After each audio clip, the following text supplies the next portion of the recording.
സ്ഥലം എത്രത്തോളം പഴക്കമുള്ളതാണെന്ന് ഈ മരത്തിൻ്റെ വലുപ്പം കണ്ട് നിങ്ങൾക്ക് ഞാൻ ഇന്നൊരു ജാപ്പനീസ് ടെമ്പിൾ പരിചയപ്പെടുത്തരാം. ഇതാ ഈ കാണുന്ന എൻ്റെ പുറകെ കാണുന്ന ഈ സംഭവം ഇതിൻ്റെ മെയിൻ എൻട്രൻസ് ആണ്. ഇത് ഈ ഏരിയ മൊത്തത്തിൽ എനിക്ക് കാണിക്കാൻ പറ്റത്തില്ല, പക്ഷേ എന്നാലും എന്നെക്കൊണ്ട് കാണിക്കാൻ പറ്റുന്ന രീതിക്ക് ഞാൻ നിങ്ങളെ കാണിച്ചു തരാം.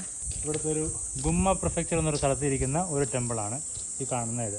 ഗുമ്മ എന്ന് പറയുന്ന സ്ഥലത്താണ് ഇതിൻ്റെ ഇത് കാണുന്ന ഒരു മെയിൻ എൻട്രൻസ് ആണ്. ഇവിടെ നിന്ന് ഈ പടിക്കെട്ട് കയറി മുകളിൽ കയറി കഴിഞ്ഞാൽ ലെവൽ 1 പോലൊരു സ്ഥലമുണ്ട്. ഇതൊരു വലിയൊരു പഴക്കം ചെന്നൊരു ടെമ്പിളാണ്. ഇത്തിരി ഫേമസ് ആയിട്ടുള്ള സ്ഥലമാണ്. ആളുകൾക്ക് ഇവിടെ കാണാനും സ്ഥലം കാണാനൊക്കെ വരാറുണ്ട്.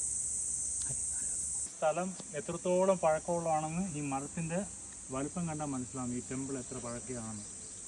എൻ്റെ ഒരു കൈ കൊണ്ടൊന്നും ഇതിനകത്ത് നിൽക്കത്തില്ല, അതിന് മാത്രമുണ്ട് ഇതിൻ്റെ സൈസ്. അത്ര വലിയ മരം. ഇതേപോലെ മരം മുകളിലോട്ട് ഒരുപാടുണ്ട് ഇതേ സൈസിനുള്ളത്. ഈ കാണുന്നതാണ് പ്രാർത്ഥനയ്ക്ക് വേണ്ടിയിട്ടുള്ള പ്രെയർ റിക്വസ്റ്റൊക്കെ നമ്മൾ എഴുതി കിട്ടുന്ന സ്ഥലം. പിന്നെ ഇതാണ് ഈ ഏരിയയുടെ ഫുൾ മാപ്പ് വരുന്നത്. ഞാനിപ്പോൾ നിൽക്കുന്നത് ഈ കാണുന്ന ലൊക്കേഷനാണ്. ഇവിടെ നിന്ന് മുകളിൽ വരെ ഞാൻ കയറി അവിടെ വരെ പോയി. അവിടെ നിന്ന് കംപ്ലീറ്റ് ചെയ്യാൻ പറ്റിയില്ല. ആ നിൽക്കുന്ന പോയിന്റിൽ നിന്ന് ഞാൻ പിന്നെ ചെയിൻ പിടിച്ച് താഴെ ഇറങ്ങി ഇങ്ങി പോകുന്നു. കാരണം കംപ്ലീറ്റ് ചെയ്യാത്ത എക്സ്പോർട്സിന് മാത്രമേ അത് കംപ്ലീറ്റ് ചെയ്യണമെങ്കിൽ പറ്റത്തുള്ളൂ. പിന്നെ കഥകിലെ കൊത്തുപണികളും റൂഫിലെ കൊത്തുപണികളൊക്കെ നമ്മുടെ ഈ ഡ്രാഗണും കാര്യങ്ങളൊക്കെ തന്നെയാണ് ചെയ്തിരിക്കുന്നത്. ഒരുപാട് ഡീറ്റെയിലിംഗ് ആയിട്ടുള്ള സംഭവങ്ങൾ ചെയ്തു വെച്ചിട്ടുണ്ട്. ഇതാണ് അവരുടെ മെയിൻ വർഷിപ്പ് സെൻറ്റർ എന്നാണ് അവർ പറഞ്ഞത്. ഈ ആളുകൾ ഇവിടെ വന്നു നിന്നിട്ടാണ് പ്രാർത്ഥിക്കുന്നത്. അകത്തിരിക്കുന്ന ഐഡിൽ ഏതാണെന്ന് എനിക്കറിയത്തില്ല.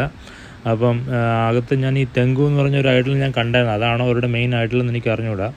അപ്പോൾ ഈ തൂണുകളിലും കാര്യങ്ങളും എല്ലാം ഡ്രാഗൻ്റെ ഡിസൈനും പിന്നെ ഒരുപാട് കളർ വരുന്ന കാര്യങ്ങളൊക്കെ ഉണ്ട്. പിന്നെ ഈ കാണുന്ന ഈ ബോക്സാണ് അവരുടെ കാണിക്ക വഞ്ചി. ഇതൊരു പ്രത്യേക കണ്ട ഇതിൻ്റെ അഴികൾ കണ്ട ഈ കാണിക്ക വഞ്ചി ഇതിനകത്ത് പൈസ ഇട്ട് കഴിഞ്ഞാൽ അത് നേരെ നല്ല അതിനകത്തൂടെ അങ്ങ് വീണ്ടും താഴത്തെ ഈ ബോക്സിനകത്ത് വന്ന് അങ്ങ് കിടക്കും. കാരണം അവരുടെ കാണിക്ക വഞ്ചി ഇതിൻ്റെ ഫ്രണ്ടിൽ തന്നെ ഇങ്ങനെ അവർ വെച്ചിട്ടുണ്ട്. പിന്നെ ഇതിൻ്റെ ഫ്രണ്ട് യാർഡും അതിൻ്റെ പരിസരവും കാര്യങ്ങളൊക്കെ വരുന്നതാണ് ഈ ഒരു സ്ഥലം.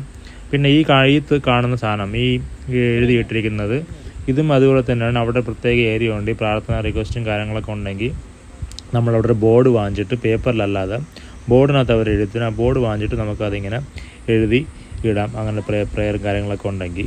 പിന്നെ ഈ ജപ്പാൻ അനുസ്മരിപ്പിക്കുന്ന കോയി കാർപ്പ്, പിന്നെ ഈ കോയി കാർപ്പിൻ്റെ വലിയ കളറുള്ള കോയി കാർപ്പൊന്നും ഇല്ല എന്നെങ്കിൽ തന്നെയും ഇത് കാണാനൊരു രസം തന്നെ ഉണ്ടായിരുന്നു. ഈ ജപ്പാൻ എന്ന് പറയുമ്പോൾ നമ്മുടെ മനസ്സിലാദ്യം വരുന്നതാണ് ഈ കാണുന്ന ഈ പഗോഡയും കോയി കാർപ്പും കാര്യങ്ങളൊക്കെ. അപ്പോൾ അതിനെ അനുസ്മരിപ്പിക്കുന്ന രീതിയിൽ തന്നെയാണ് അവർ ഇവിടെയും ചെയ്തു വെച്ചിരിക്കുന്നത്. ആ പഴയ രീതി അവരങ്ങനെ ഫോളോ ചെയ്യുന്നു. അത് തന്നെ മരം നേരത്തെ കണ്ടില്ലേ, ഇതുപോലെ തന്നെ ഒരുപാട് മരങ്ങളെല്ലാം നട്ടുപിടിപ്പിച്ചിട്ടുണ്ട്. അപ്പം ഇതാണ് ജപ്പാൻ്റെ ടെമ്പിളും അതിൻ്റെ പരിസരവും. എങ്ങനെയുണ്ട്? പൊളിയല്ലേ?